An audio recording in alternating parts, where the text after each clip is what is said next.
ब्रेस्तार 18 जानेर मुखेल व्हड पूण आपणाक दाखोवंक दिना जावंक तो खोरायेन तांकां शिडकायतालो।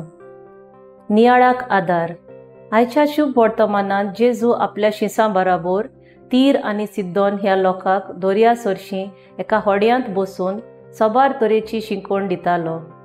जेजू जायत्या लोकांक बरो करता देखून पिडेवून ताका हात लावंक सोदताले।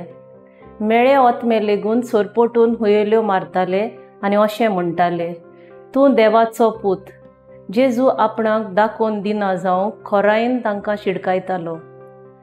आयज पुर्यान जायतो लोक जेजूचेर विस्वास दवरून आपली पिडा बरी कर म्हूण मागतात आनी जेजू तांची पिडा बरी करता।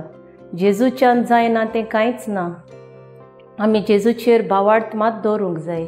आयज काल जायते ब्रादर्स आमी पळयतात, ते देवाचें उतर परगडटात, पूण तांचें मन कितें? तो देवाक महिमा दिता वो आपणाक व्हडपणा खातीर करता। आमी सदांच प्रेयर रुमांत वचून जेजू सांगाता वेळ सारून आमची इश्टा गोट करूंक जाय। रेतिरांत आनी शिबिरांत हिलींग जाता तें आमी आयकतां। जेजू जावन आसा व्हडांतलो व्हडलो हिलर आनी डॉक्टर। ताचेरूच आमचो भावार्थ दवरून आमी जिवुया। आमी सदांच जेजूक महिमा आनी दिनवास दिवंक गरजेचें, कित्याक दर घडये तो आमकां राखता आनी सांबाळटा। म्हजो थाराव दुसऱ्यांक कितें बरें करता तें गुप्ती करूंक हांव वावुरतलें।